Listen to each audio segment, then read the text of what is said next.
Ó, não se esquece, hein? Se inscreve e curte o vídeo. A gente percebe que a questão é além do que é a dopamina. É como que você usa essa dopamina. Tem gente que usa dopamina para o bem, tem gente que usa dopamina contra o próprio bem. Quando você vê aplicativos como, por exemplo, o TikTok, ou então quando você vê o Reels do Instagram, ou você vê os Shorts do YouTube, o que você está vendo? Você está vendo uma tentativa de fazer uma adição, né? Então, você risca o seu dedinho, dopamina, dopamina, dopamina, dopamina. E isso é tão bem pesquisado que existe uma pergunta: por que o dedo é para baixo, por que não é para o lado? Por que é para baixo, por que não é para cima? Por que você tem uma música X? Por que você tem um aumento do que é o spread de de uma determinada informação em relação à outra? O que as pessoas querem ver? Né? Tem gente que já tem uma teoria falando que o algoritmo, por exemplo, do TikTok, quando você vai para a China, ela dirige tudo para melhoria esportiva, sucesso no trabalho, desempenho acadêmico. E quando você vem para as Américas, é tudo para bobagem, é dancinha, é bunda, é pornografia, é bobeira, né? Como se isso fosse uma forma de você fazer uma engenharia social. Olha, eu sinceramente, eu sou desconfiado dessas teorias conspiratórias muito elaboradas, mas eu entendo que existe uma cultura de um povo. E a cultura do povo é a forma que ela se relaciona com a própria dopamina, né? Quem é a dopamina? A dopamina, ela é um neurotransmissor, ele funciona criando a partir da sua iniciativa, né? Só que ele não sustenta aquilo que é a sua ação. Vou te dar um exemplo de dopamina. Por que uma das grandes brigas das empresas de restaurante é fazer uma entrega rápida por você? Você fica mais feliz quando você come? Exatamente, exatamente. Agora, conceitua para mim esse feliz. Você fez um pedido. Qual é a melhor situação possível? Chega rápido. Chega rápido, Exatamente. porque eu tô morrendo de fome. Sabe por quê? Porque se demorar teu nível de dopamina baixa, você recebe o produto e você fala, puta, mas não tava com tanta vontade de comer isso. Faz sentido. Então, quando você tem um restaurante que chama McDonald's, por que ele tem tanto sucesso assim? Porque você pede e já come. Porque se você tiver que pensar na comida que você pediu, você não pediria.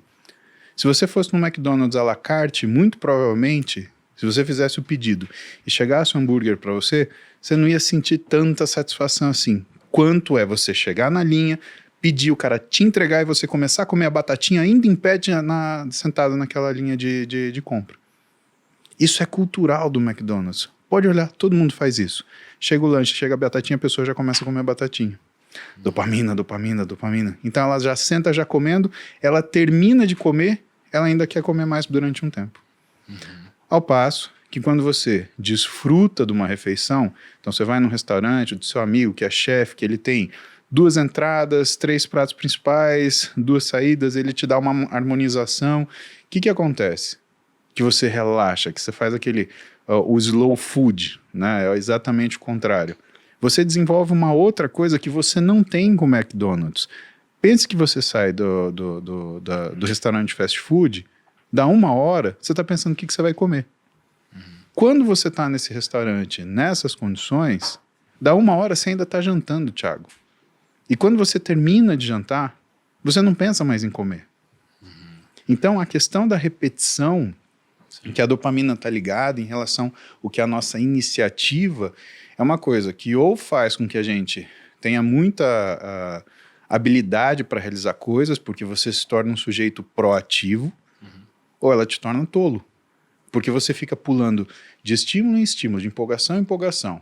Então, existe a necessidade da gente entender que neurotransmissor também não é um inimigo ou é um herói. Os neurotransmissores, eles existem no seu neuroeixo, porque eles obedecem ao equilíbrio onde você tem que saber acelerar e tem que saber frear. É que nem um carro. Um carro sem freio não adianta, você vai ter um motor, sei lá, 12 cilindros de 1000 cavalos. Não dá para andar se ele não tiver freio, porque você não vai parar. Agora, um carro que tem só freio não vai para frente, né? E o cérebro funciona desse jeito. Você tem que ter isso. O que é aquilo que define, né, vamos falar, as boas escolhas, né? E aí é uma coisa que, né, eu aprendo muito com Wesley Delanogar, que Já veio aqui umas vezes no sócio. Exatamente, né? Veio comigo, inclusive, no Sócios, né? Que é um cara que fala muito bem nisso, né? Ele fala sobre ambiente. E qual o ambiente que as pessoas escolhem, Thiago? O que tem mais dopamina? As pessoas, na verdade, elas escolhem ambientes, né, que são fáceis e convenientes. Uhum. Mais Onde confortável, né? Exatamente. O problema é que você associa um ambiente de conforto onde você tem dopamina, mas, por exemplo, você não tem serotonina. É gostoso você viver assim, nessa Só me define o que seria dopamina e a serotonina.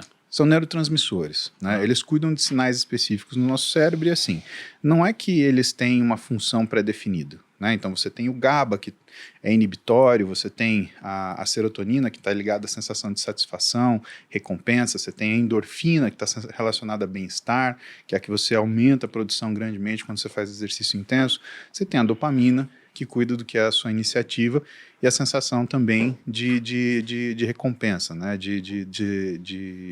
Entre aspas, felicidade, aquela felicidade passageira. Qual que seria a diferença de endorfina e dopamina? Elas são substâncias completamente diferentes, né? Mas o que sinaliza cada uma é que é o principal de cada questão. Então, quando você pega, por exemplo, você tem vontade de treinar? Tipo, você tem um estalo assim, você fala, cara, eu vou começar a treinar. Já sei, eu vou fazer hoje, sei lá, eu não sei se você gosta de musculação ou de corrida, mas você já teve aquele estalo, assim, vou comprar um tênis e eu vou começar a treinar. E aí, Sim. você comprou aquele tênis, aquilo te deixou animado, aí você foi treinar. Isso daí é dopamina. Tá. Agora. 2, 3 dias acabou. Exato. Agora, pega aquela pessoa que faz aquele mesmo treinamento, né? Não sei se você já namorou, tem amigos que, né, fazem academia todo santo dia e a pessoa precisa fazer. E se você combina de viajar, aí a pessoa pede assim, será que dá pra gente ficar no hotel que tem academia? Né?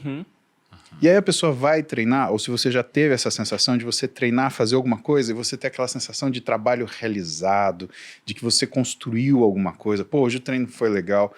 Como, por exemplo, um jogo de futebol, né? Mesmo que você tenha perdido uma partida no jogo de futebol, você vai com uma coisa positiva para casa que te faz voltar a jogar novamente. E não é a competitividade. É aquela sensação de bem-estar, é aquela sensação de trabalho realizado. Isso daí é endorfina. Esse bem-estar que fica depois que você termina a atividade. A dopamina, ela acaba antes, às vezes, de você começar. É quase como se a dopamina fosse a iniciativa e a endorfina fosse a manutenção da sensação de bem-estar, assim como, né, a serotonina.